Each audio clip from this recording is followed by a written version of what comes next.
అల్లారు ముద్దుగా పెంచాడు, రెక్కల కష్టంతో చదివించాడు.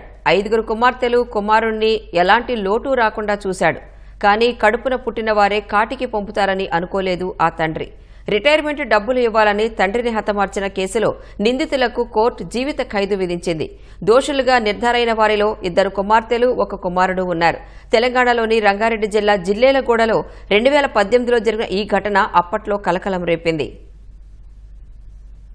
రంగారెడ్డి జిల్లా జిల్లేలగూడకు చెందిన Medipalli Krishna water works department లో పనిచేశాడు. అతనికి 5 కుమార్తెలు 1 కుమారుడు ఉన్నారు. వీరిలో మొదటి 3 కుమార్తెలకు వివాహం చేశాడు. 2 కుమార్తె మాధురి, 4 కుమార్తె అంజలి, 5 కుమార్తె ప్రియాంకకు వివాహం జరగలేదు. కుమారుడు తరుణ్ అందరికన్నా చిన్నవాడు. ఐటీఐ పూర్తి చేసిన తరుణ్ ఎముక క్యాన్సర్ కారణంగా తన కుడికారును పోగొట్టుకున్నాడు. 2018 జూన్లో తండ్రి కృష్ణ పదవీ విరమణ పొందాడు. అతని రిటైర్మెంట్ బెనిఫిట్స్ అన్నీ పొందాడు. కాగా ఆ డబ్బుల కోసం తరుణ్ 3 కుమార్తెలు నిత్యం తండ్రితో గొడవ పడేవారు.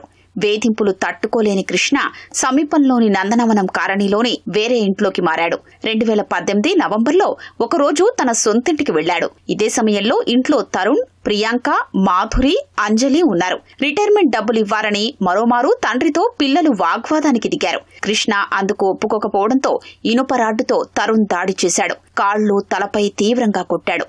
దీంతో కృష్ణ కుప్పకూలిపోయాడు. ఇందుకు కుమార్తెలు సహకరించారు. హత్య అనంతరం అంజలి, ప్రియాంక రక్తపు మరకలు తుడిచి ప్రమాదంగా చిత్రీకరించాలి అనుకున్నారు. సమీప ఆసుపత్రికి తరలించగా అప్పటికే మృతి చెందినట్లు వైద్యులు తెలిపారు. ఘటనపై మృతుని సోదరుడు సుదర్శన్ ఇచ్చిన ఫిర్యాదుతో కేసు నమోదు చేసి దర్యాప్తు చేసిన మీర్పేట పోలీసులు సాక్ష్యాధారాలు కోర్టుకు సమర్పించారు. విచారణ జరిపిన రంగారెడ్డి కోర్టు నిందితులు తరుణ్, అంజలి, ప్రియాంకకు జీవిత ఖైదుతో పాటు 500 జరిమానా విధిస్తూ తీర్పునిచ్చింది.